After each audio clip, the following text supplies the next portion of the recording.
teman-teman, selamat datang di obrolan ruang tamu. Sekarang kita kedatangan tamu nih. Saya kedatangan tamu 2 orang. Yang satu itu teman di media, biasa kita suka capcus ngomongin masalah transportasi. Nah, yang satu lagi senior saya dulu kuliah di penerbangan. Lulusan sekolah pilot, mantan pilot, dan sekarang yang nanti tahu deh ceritanya beliau kayak gimana. Ada 2 tamu, saya Mas Alvin, satu lagi Selamat Mas malam. Om Wiko, saya manggil Om Wiko. Om. Gitu. Om, sehat Om? Saya alhamdulillah sehat. Apa kabar nih? Yang penting hidup dulu bro, baru sehat. Percuma sehat kalau nggak hidup. Om, hidup Om. Hai. Gitu. Agak lain ya. Kita mesti agak lain sih emangnya. Nah, kebetulan mereka pada datang nih, kita lagi pengen ngomongin sesuatu yang akan kita buat. Ya, ada yang tujuannya meluruskan, ada yang tujuannya untuk edukasi. Karena sebenarnya kita banyak ngobrol, cuman sayangnya itu kalau ngobrolnya itu di offline dan tujuannya kita adalah sebenarnya kita meluruskan sebuah masalah atau minimal sedikit memberi pencerahan gitu ya. Nah itu sayang kalau nggak dikontenin. Nah kemarin kita akhirnya berembuk, yuk kita kontenin yuk gitu. Nah kita masing-masing nih punya channel, punya link-link ke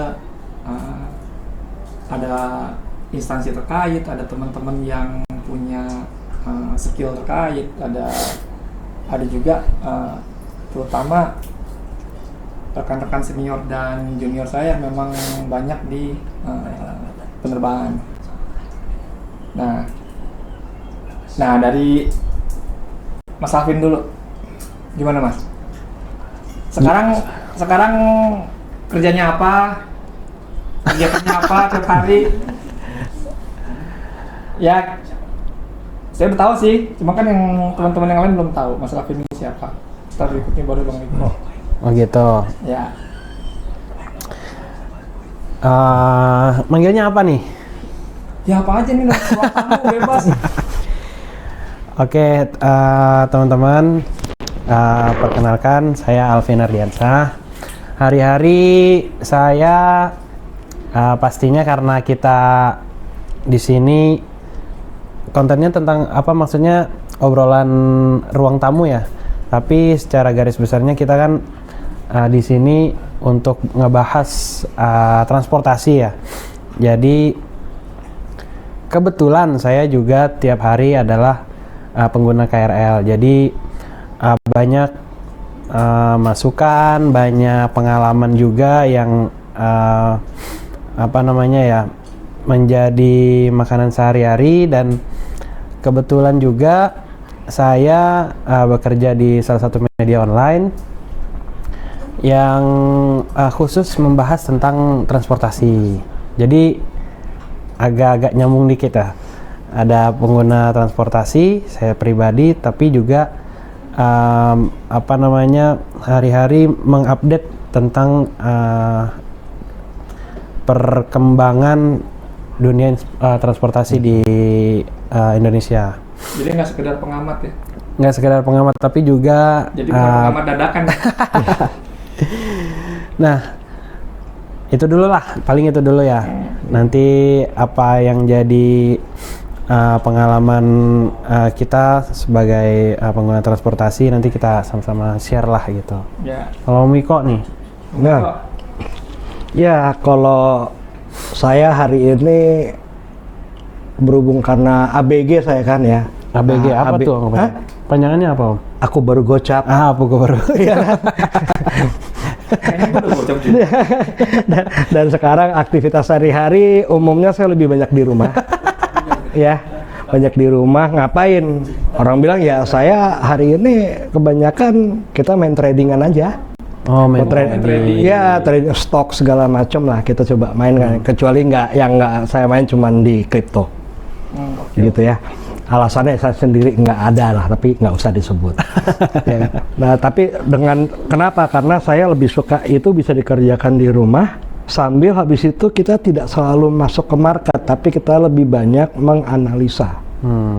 tentang ekonomi dunia dan lain-lain. Tapi kadang-kadang ada yang namanya sisi hobi. Saat lagi nggak tahu mau ngapain, market lagi jelek, saya banyak main ke menyalurkan hobi saya mengenai transportasi, termasuk ngoprek mobil, ngoprek motor. Atau kalau lagi bosan lagi, nggak ada ide lagi, jalan-jalan, lihat kelakuan orang. Lihat kelakuan orang hobi ya Om? Hobi, karena kenapa? Karena itu suatu saat apa yang kita perhatikan kondisi di jalan, kita akan ngalamin sendiri. Bener ya? Benar. Kita ngalamin, dan kadang-kadang saya suka milih waktu berkendara yang agak-agak unik.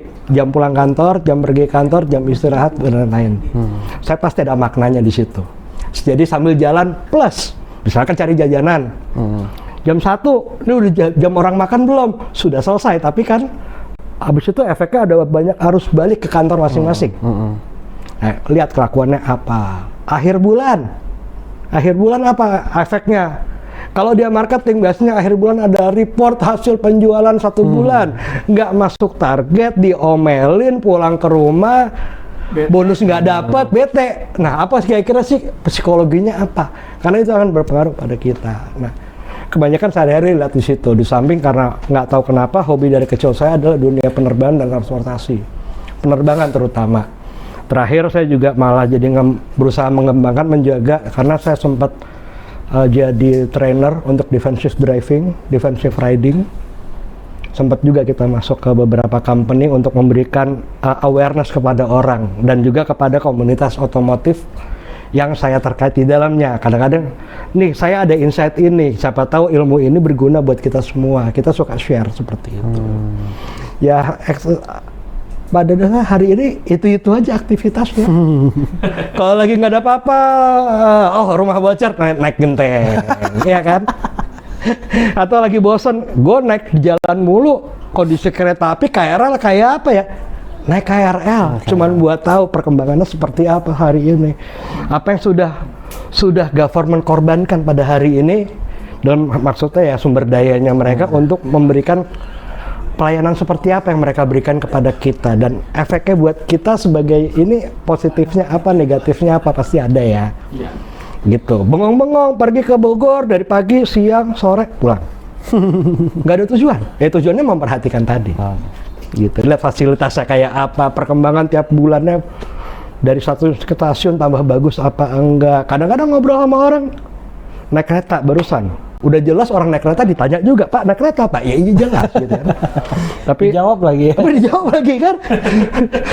Nggak nyadar juga, oke ini enak nih.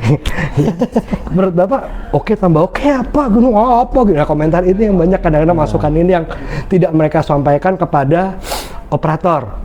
Tapi kita bisa jaring, lalu kita bisa berikan, kita cantumkan di berbagai media yang kita punya atau teman-teman. Supaya mereka berkomentar. Kira-kira gitulah tiap hari. Jadi pengamat plus. Bukan cuma baca-baca literatur ya. Kayak kemarin saya baca ada lagi yang apa? Apakah Boeing itu aman ya? Lucu aja gitu. Sampai ada perdebatan dalamnya ya. Saya nggak salahin lah. Kalaupun dibilang nggak aman, terus lu mau milih-milih gitu terbang, nggak bisa juga. Kadang-kadang dijauhin. Iya. Kayak misalnya ini agak ngelebar aja nih. Kan sering banyak tuh sebut merek nggak apa-apa nih, airline. Jangan nih. Oh jangan. Salah satu airline gitu. Warnanya apa? Ya warna merah tau lah gitu. Yang banyak itu, yang market share-nya banyak itu. Wah pada ngeluh kan, apalagi musim mudik kemarin. Wah telat, delay, bla bla bla pelayanan kan. Terus di kesempatan yang berbeda di masa lalu, ownernya bilang, ya kurang lebih redaksinya, ya kalau lu nggak puas sama pelayanan gua, emang lu punya pilihan. Kurang lebih gitulah redaksinya, kurang lebih. Waktu itu nanya gitu, konyol sebenarnya ya. Tapi sekarang realitanya apa? Bener dia. Emang kita punya pilihan? Ya, nggak ada. Ya udah ujung-ujungnya naik lagi. Ya itu baru airline. Apalagi pabrikannya ini udah mulai mengerucut lagi. Yang kita tahu cuma Boeing, Airbus. Kalau Boeing dihindari sama penumpang, ya terus gimana? Ya udah, yang rumahnya seberang pulau sana ya udah naik bis berhari-hari kan nggak mau juga mereka, ujung-ujungnya naik lagi Boeing. Iya, betul. Tapi kalau kayak saya ngelihat yang kayak begitu ya karena saya pegang license terbang.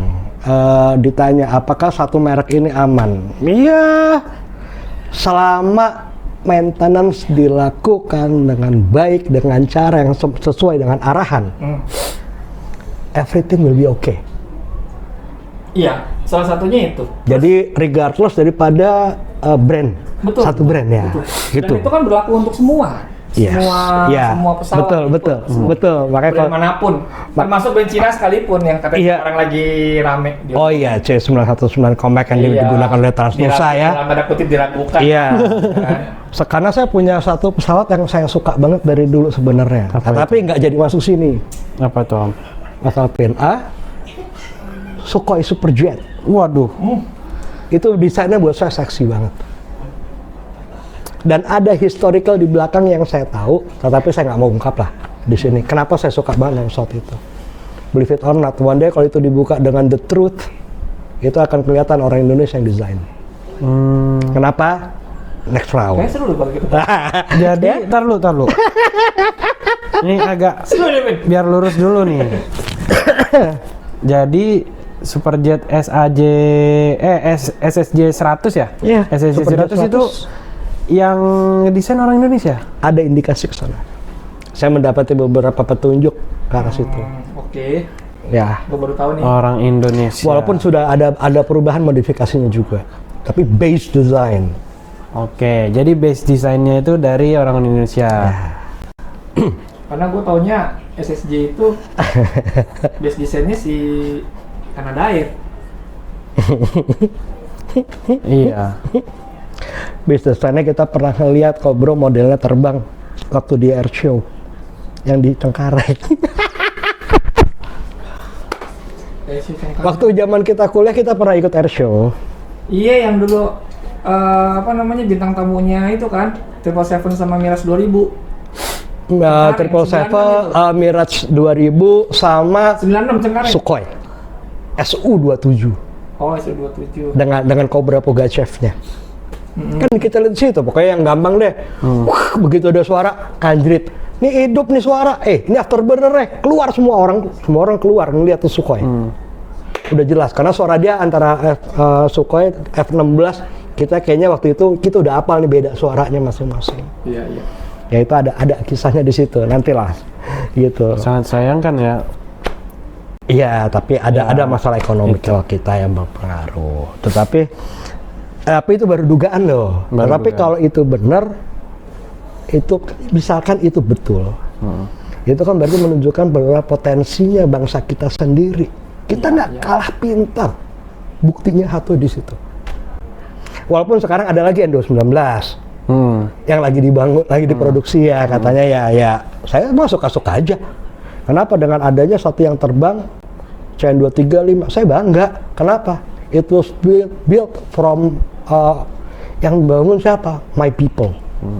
Saudara sebangsa setanah air. Kita punya potensi itu. Itu yang harus kita angkat. Nah, selain itu masih banyak dari anak-anak kita yang kedepannya pun juga akan bisa melanjutkan. Bahkan bukan hanya melanjutkan, saya nggak mau melanjutkan. Make something awesome. Itu nanti kedepannya nanti banyak itu.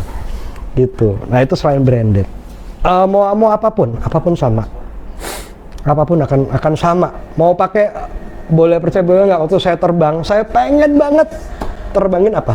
Apa? DC-3 Dakota. Waduh. Dakota. Itu pada saat itu lewat di depan sekolah saya itu, ampun dah. Sampai itu terus Mustang dan semua masih terbang. Apakah aman? Buktinya dia yang pilotnya daratnya selamat. Simple. Berarti it's safe. DC-3 saya pernah nulis. Kalau nggak salah itu masih 18.000 ya yang masih aktif terbang sekarang. Masih layak terbang. Masih layak terbang dan aktif terbang. Aktif terbang. Padahal dia first flight-nya tahun berapa? 65 kalau nggak salah. Dakota. Aku lupa persisnya. Ya pokoknya tahun-tahun jebut lah. Iya. Udah zaman-zaman perang dunia 1, perang dunia 2 Nah, itu. Dan masih terbang sampai hari Masih ini. terbang. Terus Walaupun hanya kita bahas mungkin Iya. hobi atau apa ya, komersial Iya. kita nggak tahu. ya, Tapi iya betul. Hampir nggak ada yang komersial, nggak ada. Hampir nggak ada yang komersial. iya, orang suruh pakai itu gak gemeteran hari ini, bro. Kalau bukan yang penggemar aviation pasti gemeter. Nggak pengen. Oh, ada DC-3, gue mau naik. Nggak ada yang minta itu. Jangan gue pakai itu, jangan gue pakai itu gitu loh. Tapi kalau balik ke konten itu kayaknya ngelihat lebih ke apa ya? Dia itu ngebahas tentang isu yang ada di Boeing. Iya, tapi mungkin isu banyak masalah. tapi pernah nggak? Ada whistleblower-nya itu. Betul. Kan kita nggak pernah tahu yang lihat whistleblower ya. Yes. Sampai benar-benar pengadilan itu memutuskan siapa yang benar. Gua belum lihat data lebih rinci, tapi sependek yang gue tahu itu semuanya masih dalam tahap investigasi, belum ada yang jatuh pasti. Nah, soal Max yang dianggap Boeing salah itu kan kalau gue lihat kasusnya beda. Itu kan lebih ke apa ya? Boeing punya sesuatu equipment baru yang namanya MCAS, tapi nggak disosialisasikan ke pilot. Yang harusnya MCAS dikasih tahu gitu kan. Itu kesalahan Boeing, benar. Gitu ya, gue nggak tahu apakah mungkin benar ada part-part yang lain, walaupun di beberapa cerita gue juga dengar katanya sampai ada baut lah yang ketinggalan kan? Ya. Ya artinya kan baut ketinggalan ketemu kan? Ketemuin siapa? Pasti tim quality control kan? Artinya ketemu dong. Dan ketika pesawat itu di-deliver ke konsumen udah nggak ada bautnya dong. Kan udah ketemu baut. Tapi mungkin one day kayak kebetulan kan Mas Alvin ini kan di media online ya, mungkin di medianya bisa ada hal-hal yang mungkin sebagai untuk dalam rangka edukasi ya, orang-orang bisa tahu seperti apa sih sebenarnya kalau ada satu perusahaan itu melakukan pengetesan terhadap satu model sebelum mereka rilis atau dalam masa desain. Ini menarik. Kenapa? Kayak saya punya satu pesawat juga yang favorit juga, pesawat masa kini yang cukup buat saya dari dulu, bahkan sampai jadi nickname saya di internet, yaitu adalah Boeing 747. Iya, Boeing of the Sky. Iya, itu di MIRC, di mana saya banyak pakai Boeing 747. Bahkan dia Boeing 747. Iya. Gitu kan? Kenapa? Buat saya itu seksi banget, nggak di luar nalar, hampir sama kayak saya sekarang MI Mir 124, pokoknya Meria yang gede-gede gitu loh. Itu kan udah gede, berat, bentuknya jelek, ada punuknya, tapi kok terbang gitu loh. Itu buat saya seksi banget pada masa itu. Nah, itu kita pernah nulis itu Om di media saya, di media tempat saya bernaung.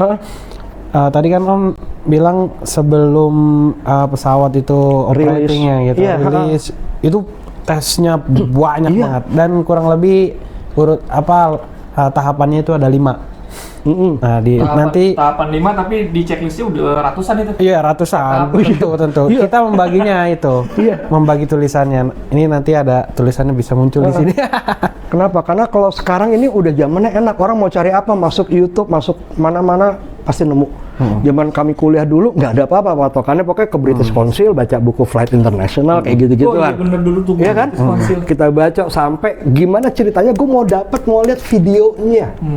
Alhamdulillah gue dapet dengan internet yang masih ya, modem 336 gitu kan, 56K naik. Itu kita dilihat, itu yang namanya sayap itu diangkat bener-bener sampai ketekuk tanpa engine, buat dibanting. Lalu dengan engine-nya dipasang, diangkat lagi dibanting. Itu udah lebih dari 10 kali, 15-20 kali sekali mereka ngetes. Makanya pada saat bilang, kok lu yakin itu aman? Gua mau naik itu pesawat. Kenapa? Gua tahu prosesnya mereka buat. Mereka pasti ngetes. Jadi katanya aman. Buat saya ya karena kita belajar ya masa teknik penerbangan ya, di analytical science, kita tahu bahwa mereka pasti tes.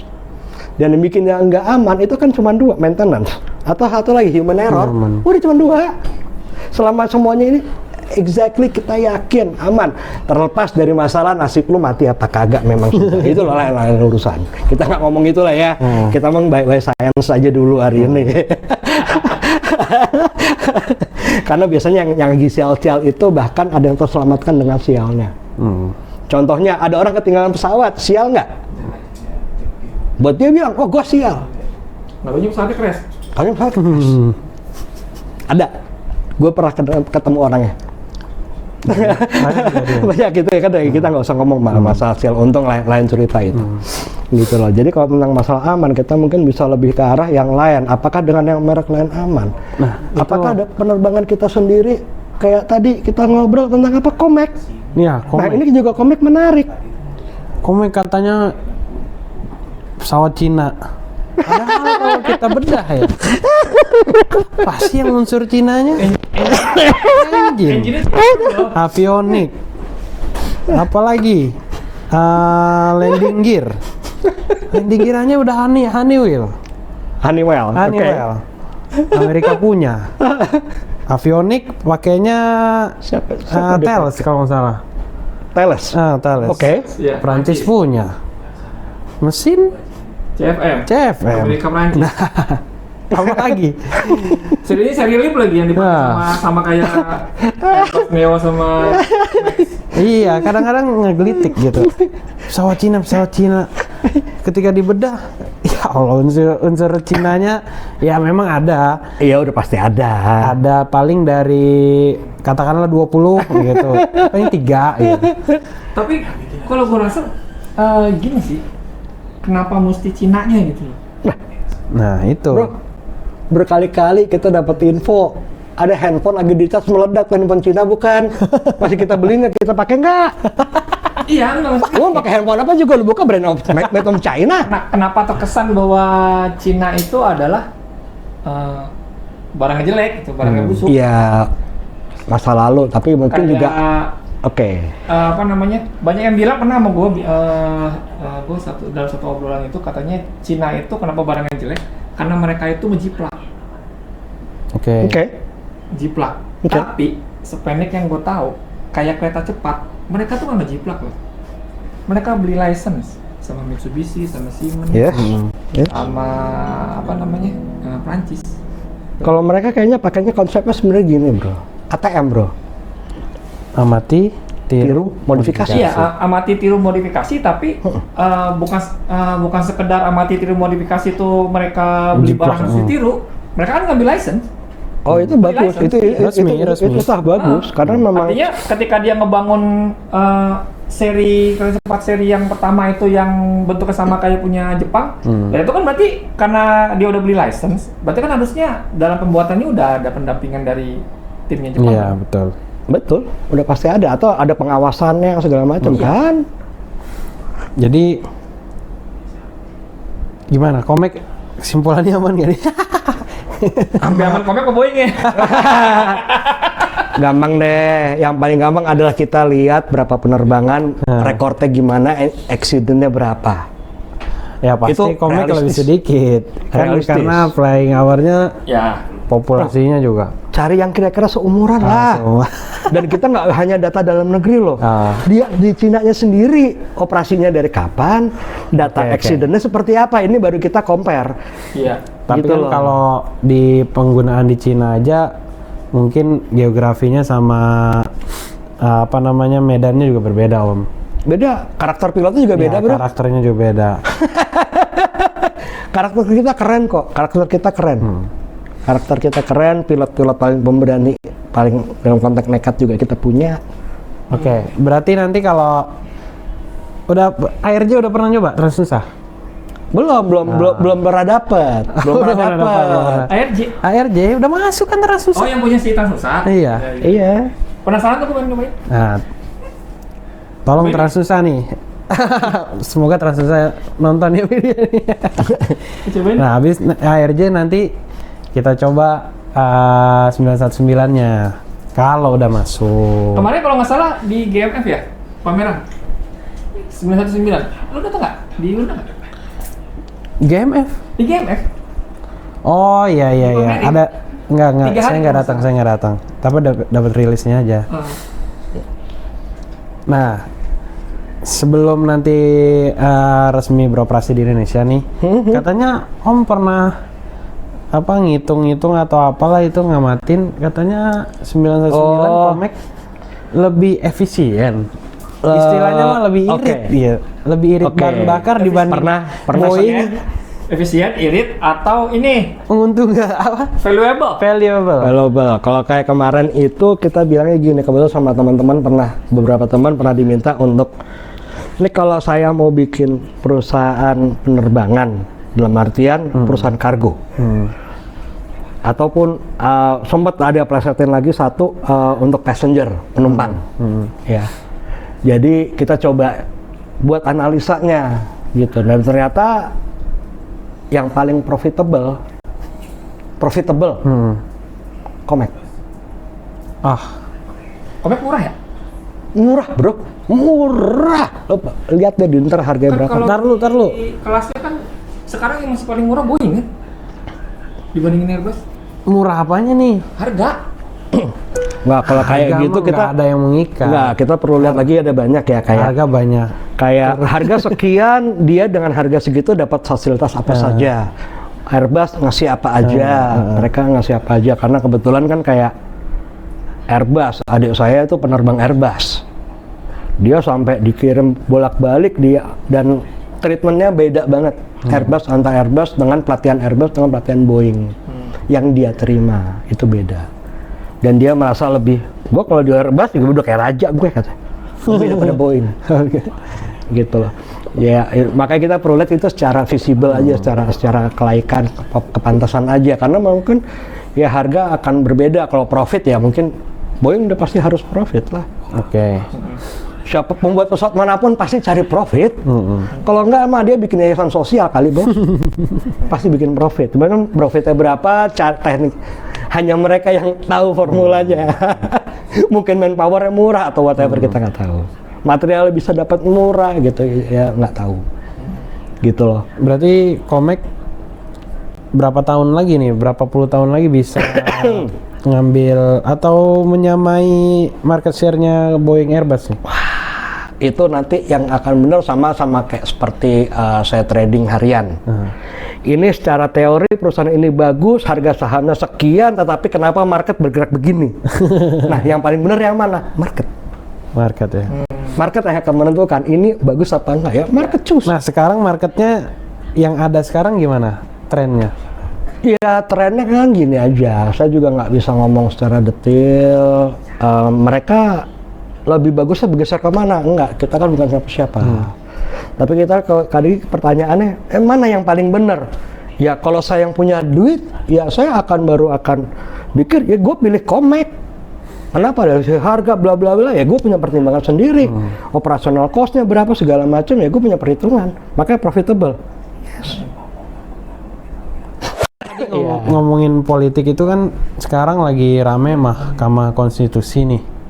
Nah, kalau kita di transportasi itu ada sejenis mahkamah juga gak sih? Mahkamah penerbangan?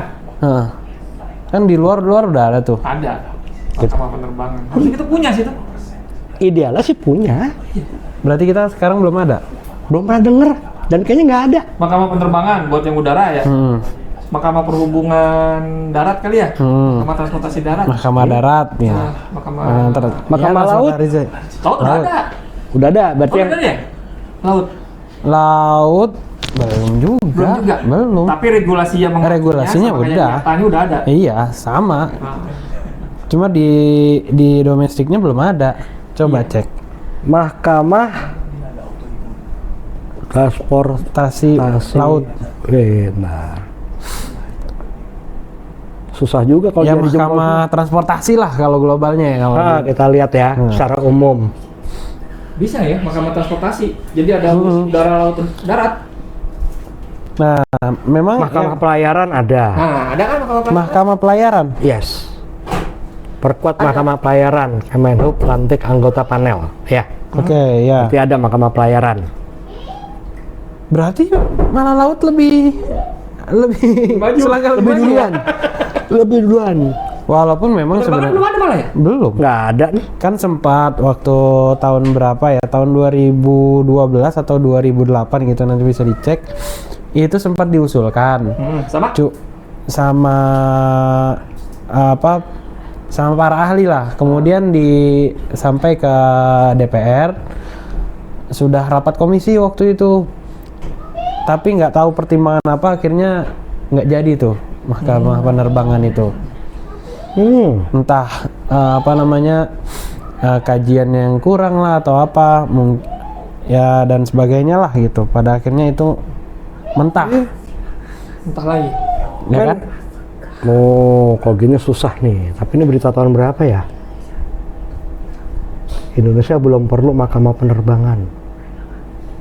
Oke. Terus seandainya ada kasus gimana? Nah tuh. Haryanto. Bukan. Si Usman Syafi'i Jamal. Ini ya. Nah kan benar 2008. 2008 ya. Mungkin tahun 2008 belum perlu. Tapi hari ini Nah, penerbangan itu. tambah banyak. Berapa pesawat kita beroperasi di sini? Bisa jadi banyak masalah nggak? Iyalah, pastilah. Idealnya ada satu sendiri yang isinya orang-orang ahli, hakimnya juga ahli ya. Walaupun semua transportasi publik itu apa namanya mindsetnya udah zero accident ya, tapi kayaknya tuh di dunia manapun kecuali di surga nggak ada itu ada zero accident. Ya iyalah. Zero fatality. Bukan cuma karena masalah teknis accident itu. Banyak. Faktor teknis, faktor manusia, faktor alam. Iya, cuman ya mungkin memang perlu. Kenapa isinya harus ada orang-orang ahli kayak MK, ya ahli hukum tata negara yang di situ dong. Gitu loh. Kalau yang kayak di Mahkamah Agung lain-lain ini, pengadilan negeri ini apa? Ya mereka ahlinya di pidana dan perdata secara umum. Tapi kan ada area-area khusus yang harusnya idealnya kita perlu taruh para hakim-hakim yang ahli di situ. Ahli hukum udara, ahli hukum laut, iya kan? Ahli hukum perhubungan darat, hukum darat. Berarti itu darat. beda sama KNKT ya, mahkamah. Beda dong. Kalau KNKT kan dia fungsinya hanya istilahnya hari ini fungsi dia ada mengamati, melakukan penyelidikan dan memberikan rekomendasi. Kalau di luar itu di Amerika lah misalnya NTSB. itu NTSB. Iya. Gitu. FEE-nya FEE-nya itu kan lebih ke di sini ini ya. DSKU. DKKPU. DSKU. SKU. Nah, tinggal mahkamah penerbangannya gitu Iya, ya. kalau ada kasus hukum diselesaikan di mana? Mahkamah penerbangan dulu, baru kemudian pidananya atau gimana? Tidak masuk pengadilan di Jogja. Nah itu setelah itu makanya kalau nggak salah mencuat tuh isu mahkamah penerbangan. Atau kecelakaan satu pesawat. Habis berapa kali kecelakaan sebulan? Salah siapa? Iya. Kalau nggak ditunjuk supir mulu. Iya. Iya. Padahal kan kecelakaan bis itu mungkin perannya supir, perannya driver itu ada. Gitu. Pasti ada. Pasti ada kan? Pasti ada. Tapi kan apakah setiap kecelakaan itu murni karena human error? Jadi maksudnya mau nyalain ownernya bis nih? Bukan owner juga. Bukan owner juga. Hati-hati nih para owner nih. Ya, nggak tahu kan ada kayak tadi, ada faktor alat moda transportasinya, alat barangnya apa. Iya.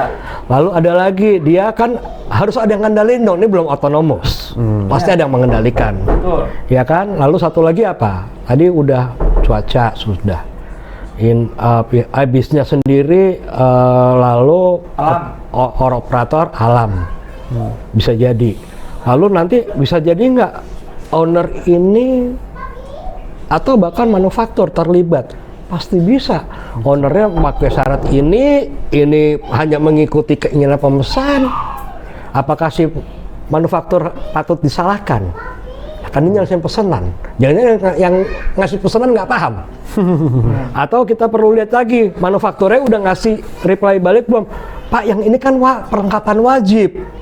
Kok di take out? Udah ngasih tahu itu belum ke pemesan? Udah Pak, ngasih, tapi ownernya kekeh. Iya, ya sudah. Iya. Berarti keputusan atau resiko sudah diambil alih oleh pemesan barang. Nah ini harus diselesaikan secara hukumnya harusnya orang-orang yang ahli. Ya, jadi hakimnya itu juga harus ahli, tahu paham mengenai beberapa hal mengenai investigasi transportasi segala macamnya. Gitu loh. Ya itu udah spesifik, udah specialized harusnya di situ. Negara kita udah gede banget. Dan katanya di 2045 mungkin ya. ya beberapa puluh tahun mendatang itu pasar domestik kita penerbangan itu sudah bisa jadi yang kedua terbesar setelah China. Kalau itu terjadi terus mahkamah penerbangan belum ada, kayaknya itu. waduh. Ya, makanya kita hanya bisa berharap ya bahwa para pemerintahan ini lebih aktif. Ya mungkin kalau kayak sekarang kan mau ganti pemerintahan ya. Kita nggak mungkin ngarepin yang hari ini lah, yang kemarin. Yang akan datang semoga bisa lebih, gerakannya lebih. Itu sebenarnya siapa sih yang ngusulin peraturan itu? Dari praktisi, dari masyarakat. Masyarakat nanti kan DPR membuat rapat komisi atau apalah sejenisnya. Kemudian nanti dari situ kalau ya urutannya panjang. Saya nggak hafal betul. Intinya ya dari masyarakat boleh mengusulkan, nanti digodok di DPR. Kemudian jadilah ada payung hukumnya gitu. Karena ya gimana ya, kalau gue ngeliat mirisnya itu ya kadang-kadang ketika dia jadi kecelakaan gitu kan, investigasinya ada, rekomendasinya ada, tapi mungkin hasilnya secara hukum itu beda dengan hasil yang diinvestigasikan. Kalau ada yang ngusulin dalam pengusulan undang-undang, semoga masuk jadi prolegnas. Nah, kalau udah prolegnas udah cakep lah itu. Tapi Ini kayaknya kita tiap tahun pemilu nggak pernah ada kayaknya yang mikirin transportasi dah. tapi kalau Ntar kita lihat ya. Mumpung kebetulan kan mau ganti nih. Pemerintahannya ganti, anggota dewannya juga ganti. Tinggal kita monitor. Kalau kita ada yang kenal, kita bisa ngusulin. Yang ada transportasi kemarin rusuh mulu ya. iya harus semua. Masalah kereta. Iya. Kereta mesti beli baru. Kereta mesti beli baru. Dia datang ke Manggarai kredit. Komen atau beginning. Susah. Sampai gue bilang pernah ikutan komen, itu Manggarai mau segede Senayan juga, kalau kondisi keretanya kayak sekarang juga tetap aja kredit. Ya itu ada. Ya lebih cocoknya ntar kita bahas lebih lanjut kali ya yang soal mahkamah penerbangan ini. Seru tuh kayaknya. Kalau perlu kita undang orang-orang yang paham mengenai berkompeten, mungkin penyusunan. Bagaimana sih tahapan-tahapan penyusunan supaya kita nggak cuman sebagai masyarakat itu gampang kan tinggal di sono, tinggal ajuin, tinggal ini, nggak kita cuman ngomong tapi kita nggak paham proses. Kadang-kadang jadi kita ya istilahnya pencerdasan ya supaya nggak langsung. Kenapa ya? Gua jelek-jelek pernah jadi tenaga ahli anggota dewan, jadi gua tahu prosesnya. Partai apa nih? Partai nggak mau, udah nggak usah sebut partai, udah di situ lagi juga gue di partai juga udah enggak. Tahu. Ya. Naik kotan gue dapat bayaran. Cipratan kan? Iya. Alhamdulillah sih. Jadi alhamdulillah kenal proses, tahu ini tahapan-tahapannya. Kebetulan punya kenalan juga dulu sempat di media online hukum. Ada teman-teman yang selalu dijadikan konsultan. Mungkin kita bisa ngobrol sama mereka kali suatu saat ya. Sekalian itu Gitu. mahkamah penerbangan, undang-undangnya, undang-undang transportasi ada gak sih? Yang kita punya kan LLAJ. Belum ada setahu gua. Tapi ntar gini. Nah, apakah LLAJ undang-undang yang ada sekarang itu sudah mewakili undang-undang transportasi yang dimaksud teman-teman pegiat transportasi apa gimana? Nah, itu kita mesti kita ngobrol yang lebih paham. sama yang lebih paham tuh. Kayaknya gua ada channelnya dah. Kapan-kapan Mau boleh tuh diajak di kontak, diajak ngobrol nih, ya kan? jadi tamu kita ya. Iya boleh. Supaya paling enggak kita deh bertiga sama mungkin ada yang nonton konten ini bisa jadi lebih maju ke depan dikit gitu. Lebih paham kita gitu loh. Kita nggak hanya terbatas sampai hari ini. Karena mungkin apa yang kita lihat transportasi sekarang mungkin sudah ada perbaikan, tapi kan secara regulasi Apakah sudah cocok? Ya. Cocok. Apakah sudah memenuhi kriterianya? Sudah update sesuai dengan zamannya. Nah, sudah betul. ke arah sana lah paling enggak. Sekarang, Yes. sekarang dulu bis panjangnya nggak boleh lebih dari 12 meter. Sekarang bis ada yang 13,5 meter, double decker lagi. Karena kebutuhan. Iya. Kebutuhan desain dan lain-lain. Kebutuhan penumpang sih. Iya. Iya, dalam bisnis kan kita harus memenangkan market. Iya. Dulu yang Gede-gedean kita tahu- fasilitas. Yang kita tahu kelas ekonomi, AC, eksekutif. Sekarang ada sleeper. Ada sleeper. Ada kelas presiden. Iya. Kelas apalagi tuh? Apa tuh pokoknya kayak privilege gitu ya? Apa yang kamar itu? Yang pakai Suite. kamar-kamar. First kelasnya Iya. pesawat. Iya. Bener-bener tidur full Jakarta Malang tidur. Keren banget udah. Iya makanya. Nah, itu Pakai yang apakah- ajaib hari ini apa? Ada pramugarinya. Nah, kru. Iya, Tapi istilah kita pramugari. kalau itu ya secara kenyamanan oke. Tapi ya nggak tahu ya. Udah lolos uji tes crash ya? Gak usah dijawab lah, tapi Nggak kita usah tahu lah dijawab. jawabannya. Kita tanya lagi nanti sama. Untuk hari ini sih gua pakai sudut pandang positif. Kalau tidak lolos uji kelayakan, pastinya nggak boleh Ya. berada di jalan dan nggak boleh digunakan. Nah, karena untuk sudah apa. berada di jalan, berarti udah lolos semua uji gitu. Idealnya begitulah.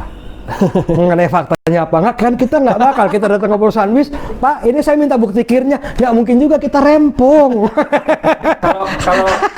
Kalau darat itu ya nggak tahu ya, tapi kalau udara kalau itu udah pesawatnya terbang. udah boleh terbang, Iya. ya berarti ya Udah nangkring di ujung penumpang boleh naik udah pasti oke. iya. Kalau enggak nggak mungkin lah gitu loh. Oke. SOP-nya tuh berlapis. Ya. Nanti sekalian kita tanyain tuh ke PO-PO, ke ya kenalan-kenalan Mas Taufik, Iya. Boleh ya juga. Om Wiko.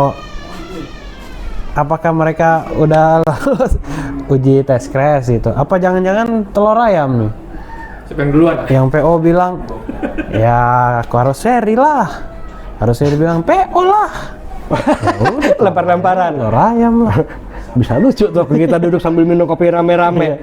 Kita lihat, kita nonton. Ning ning ning ning gitu ya. Ya tapi secara regulasinya kan emang belum ada. Nah gimana kalau misalnya Iya. secara regulasinya belum ada? Ya makanya nggak heran kan, nyerempet doang sampai robek, banyak meninggal. Ya di salah satu kejadian lah di sana gitu. Udah banyak. Udah banyak lah kalau Yang gua kaget kemarin, yang kecelakaan kemarin sih yang terakhir itu Di Di Batam. Klewi.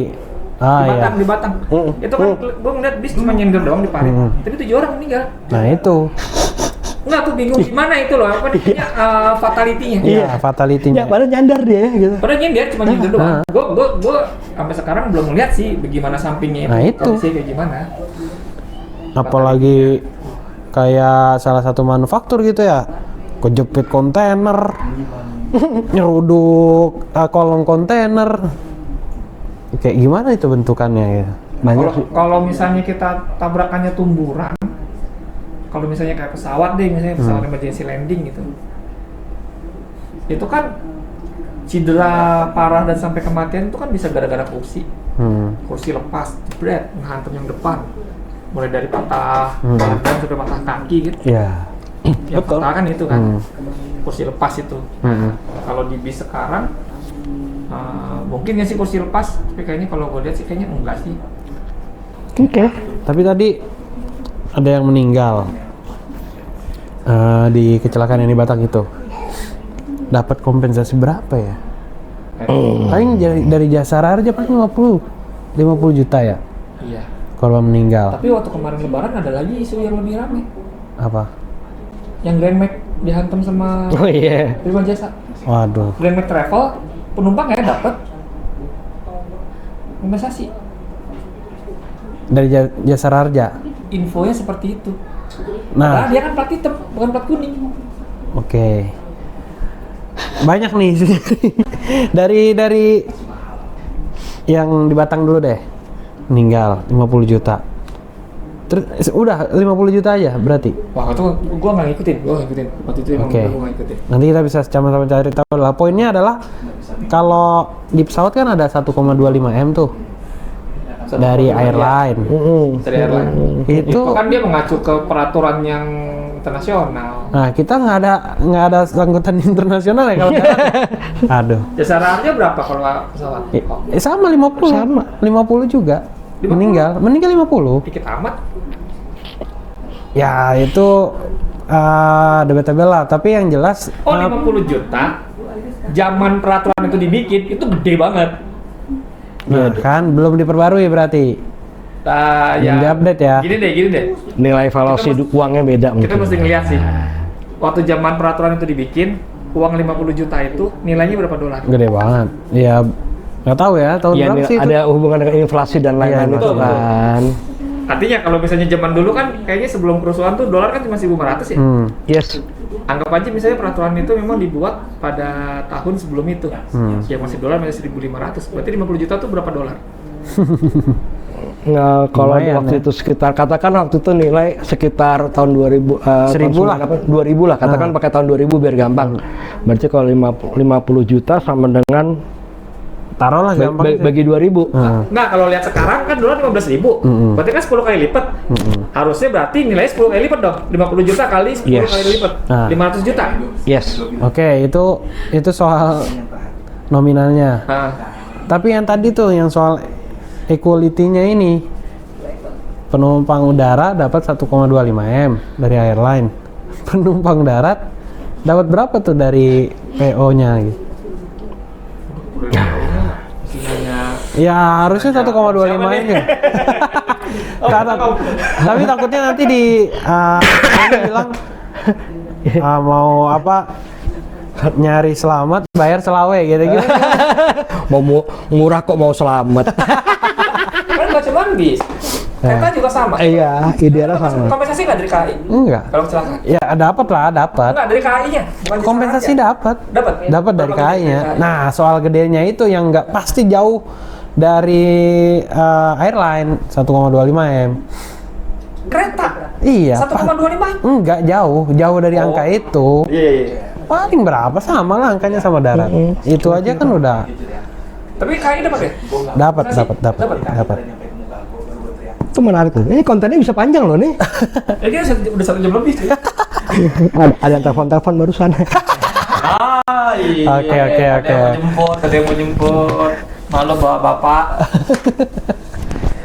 Aduh ya udah pokoknya intinya setelah next episode setelah episode pertama ini kita undang para pakarnya ya untuk jawab yang tadi pertanyaan itu. PR kita tadi Minimal yang paham deh. selintas ada banyak banget loh halnya. Banget.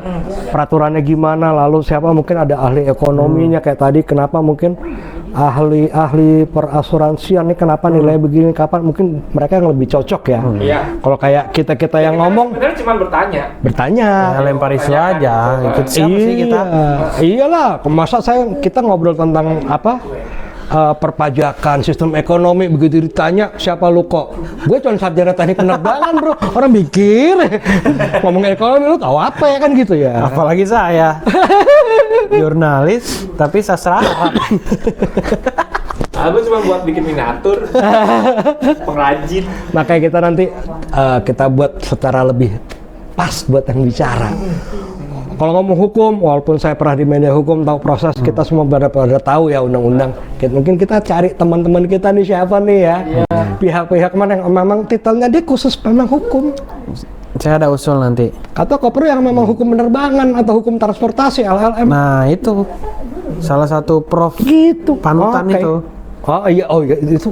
Prof Martono. Martono ya, Pak Martono. Pernah terlibat dalam pembentukan undang-undang penerbangan UU Penerbangan 2009 UU nomor 1 tahun 2009 beliau terlibat termasuk juga yang mahkamah penerbangan kalau nggak saya Iya.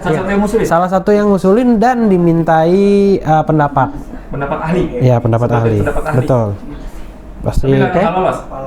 Padahal udah ngasih pendapat itu ahli. kan proses politik lah Boleh tuh kita datengin beliau. ya kan? Kalau beli kita nggak enak ya kalau mereka kita undang ke ruang tamu ini, ya lebih sepuh lah ya. Ya, kita yang datang. Kita datang deh, Datang deh. gitu. Kita coba datangin. Cari keluangan waktu beliau kapan, ya kita ngobrol diskusi. Sama ntar yang darat juga. Kayaknya Boleh tuh. kayaknya gimana ya? Sedih sih gua kalau dengerin tiap ini apa namanya laka darat itu, terutama bis gitu. Pasti. Gue yakin Driver. bukan cuma sekedar korban dalam tanda kutip ya, artinya yang pihak yang dirugikan itu pasti bukan cuma sekedar si driver, owner juga pasti. Gitu. Itu bisa harganya miliaran loh. Betul. Iya. Bisa harganya miliaran dan mungkin gue nggak tahu ini udah update apa belum, dan gue nggak tahu, setahu gue sependek yang gue tahu belum ada asuransi bis. Nah, asuransi dari pabrikan ya. Entah itu dari PO-nya atau dari pabrikan. Zaman gue dulu masih di Bismania, yang gue tahu asuransi bis itu cuma satu. Tapi kayaknya sekarang udah enggak, tapi nggak tahu ya. Karena terlalu sering Update terbarunya kayak apa? karena terlalu sering laka. Ya karena mereka tahu bahwa Resikonya ketinggian. resikonya tinggi. Boncos lah. Iya. Resikonya tinggi gitu. Ya bisa kayak miliaran kan. Bisa kayak miliaran kalau misalnya potensi lakanya itu tinggi gitu. Potensi lakanya tinggi. Nah, justru kan karena potensi laka tinggi harus diasuransikan lah, ya kan? Harusnya, Tapi asuransi ini- yang mau. Oh iya. Iya dong. Kan asuransi juga masalah Berhitung prospek lah. seperti apa? Ya seberapa tinggi resiko yang harus gua tanggung. Iya. Sehingga itu menentukan nilai premi. Iya. Gitu. Masa iya? Ya kayak tadi kita kalau ada yang punya asuransi atau BPJS kita bayar per bulannya katakanlah puluh ribu, sekian ratus ribu, katakanlah 200-300 ribu per bulan misalkan gitu ya. Ya kita mau dapat kamar VIP ya kayaknya ya nggak sampai situ kali ya. Nah, sama itu yang sempat dulu kita sempat bahas tuh. Apa tuh? Seandainya transportasi darat kayak bis itu nanti punya asuransi, punya mahkamah apa? Mahkamah Transportasi. darat, Ada undang-undang mereka punya transportasi. pelindungnya, itu berarti otomatis ada cost yang bisa ditanggung Yes, betul. tiap operator. Harganya melambung. Efeknya, Iya. Tiket. Harga tiketnya berapa, Bo? Enggak. ini harga tiketnya nih. Gitu. Nggak mungkin loh. Apa namanya? Ya lu pakai asuransi gitu kan, Iya. yang kendaraannya harganya miliaran gitu, kan nggak mungkin preminya murah. Emang Nah kalau kan misalnya gue dulu juga jualan asuransi sempet. kalau misalnya itu ditanggung sama penumpang, Jujur nih ya. Gue jujur aja deh, kenapa gue tahu karena gue sempet jadi sales asuransi. Saya juga om. Sama. Asuransi jiwa tapi. Sehingga kita tahu ya harga premi berapa, dapat fasilitasnya apa ya, yang cocok sepadan lah ya gitu kan. kalau gua belum sih. Loh, kenapa kayak misalkan kenapa ada orang, oh bapak riba kesehatannya begini-begini, premi dia lebih tinggi daripada yang belum pernah ada rekam kesehatan yang parah. Nah benar. Sama karena itu Nanti kalau misalnya ada asuransi bis juga ngeliat operatornya mana. iya berapa kecelakaannya berapa setahun nih. Gua puyeng. Makanya setahun ada 10 nih, waduh. Iya. Dia bayar premi berapa, gue mesti ganti berapa ya kan itu manajemen resiko. Iya. Wah, panjang-panjang. Banyak PR-nya transportasi. ini Banyak banget ternyata. ya. Baru dari satu hal bisa kemana-mana ya. Kalau pesawat itu kan mungkin agak sedikit di cover dari peraturan yang ada di internasional kan. Dan sudah kewajiban. Laut juga Itu ada. kewajiban, laut juga. Iya. Darat kan nggak ada, Darat belum ada kewajiban. nggak ada. gelap. Bahkan kereta pun nggak ada. Darat yang masuk. Nah itu, padahal kereta lumayan mengglobal juga. Maksudnya di benua Amerika ada acuannya, Eropa juga ada. Di sini belum ada operator yang full private. Kayak di Jepang ada Hakashima. Makasih. Apa sih itu yang gue sering nonton kadang-kadang selewat di YouTube tuh. Yang multi operator. Bukan yang kayak operator khusus buat kereta wisata itu kan Iya. bukan ditanganin oleh perusahaan negara atau perusahaan Pemda kan Ada. bukan. Maksudnya ini pengen supaya nggak dimonopoli gitu. Iya kalau perlu buka supaya mereka bisa juga. Enggak. Kereta itu udah open. Udah nggak monopoli. Kereta. Siapapun boleh nanti tinggal berapa biaya nyewa rel ya. Jadi ada biaya-biaya tuh kayak biaya rel, biaya Sama kayak pesawat dong ya. biaya rel. Karena rel bukan punya KKI.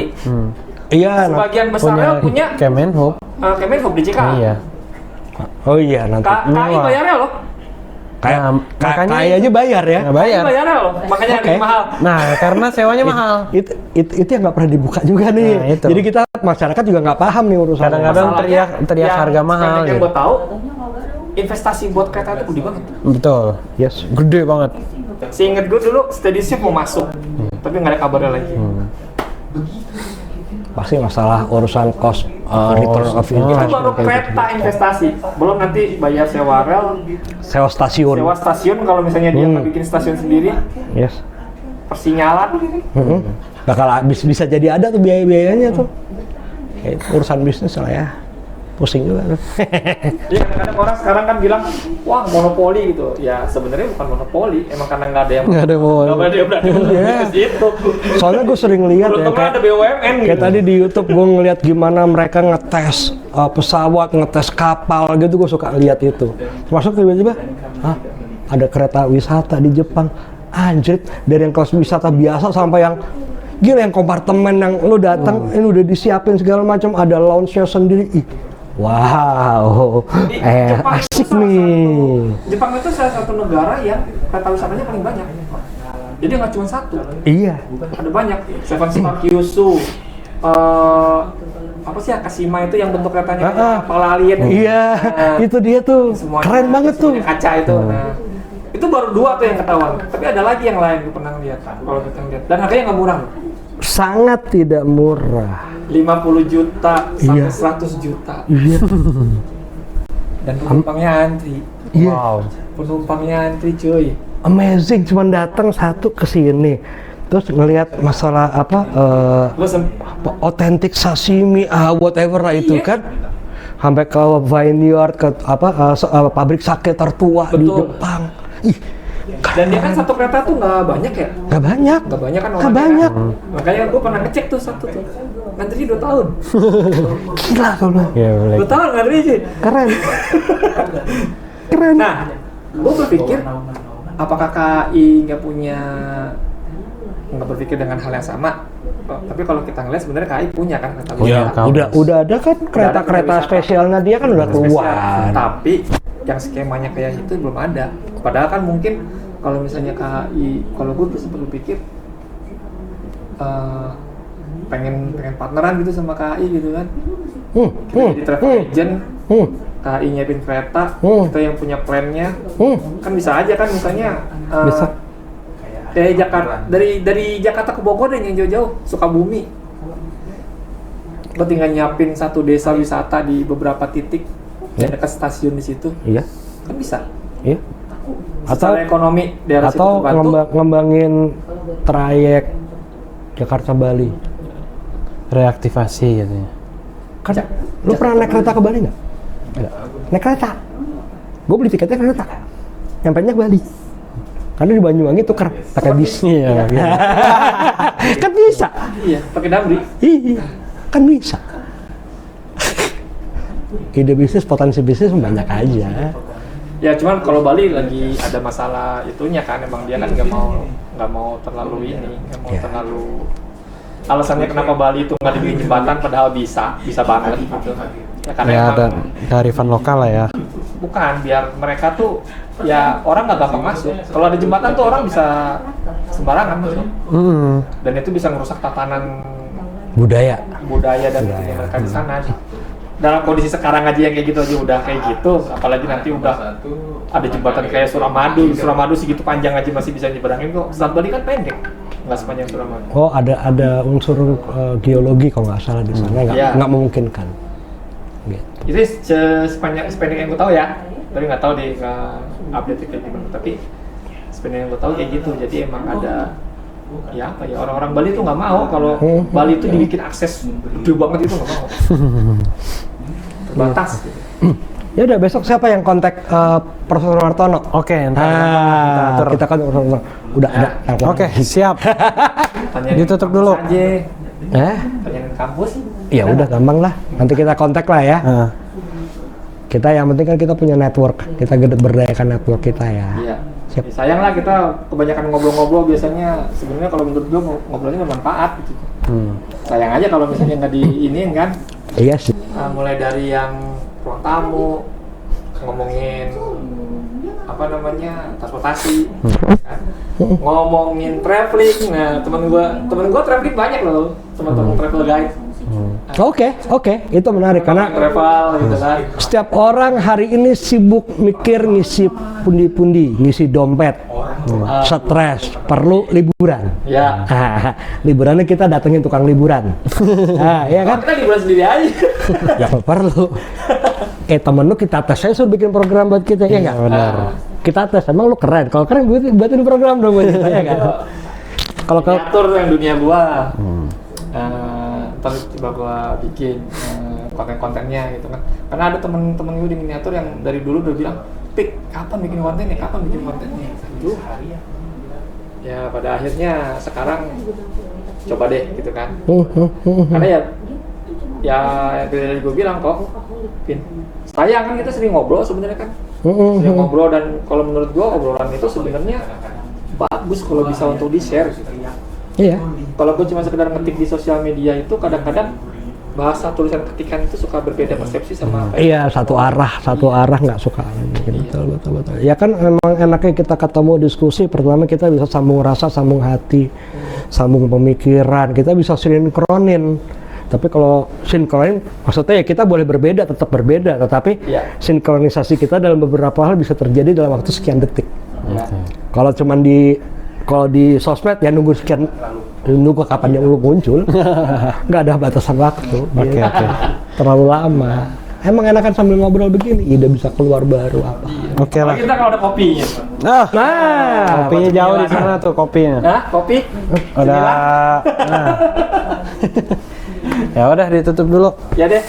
Siap. Jadi ada tamu saya yang udah mau pulang. Jadi kita mesti tutup dulu. Nanti kapan-kapan kita ketemu lagi. Apakah dengan orang yang sama atau dengan orang-orang yang bakal kita undang yang benar-benar kompeten untuk kita jadikan Narasumber lah. informasi. Narasumber. Narasumber. Nanti coba kita mencoba supaya obrolan kita yang lebih sering kita ngobrol itu jangan sampai cuma buat kita sendiri. Ya. Kita berikan manfaat kepada orang lain. Iya. Oke. Walaupun cuma sekedar lewat ruang tamu sini. Iya. Nah, kapan-kapan kita juga datang ke tempat lain kan. Wah, Siap. Ntar sambil jalan-jalan.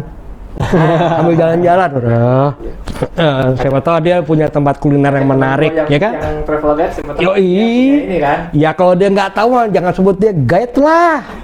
Iya nggak? Jangan sampai yang jauh-jauh dia tahu, yang Ini depan mata nggak? Tapi kan sesuai dengan peribahasa, bro. Iya. Itu udah wajar. Kita lebih tahu warteg enak tempat lain daripada depan rumah. Aja. Tapi nggak apa-apa kita tes. Siap. Ya. Ya kalau gitu nanti kita ketemu lagi Oke. teman-teman. Dan waktu semoga omongan ini kita nanti ada manfaatnya. Amin. Bye bye. See you.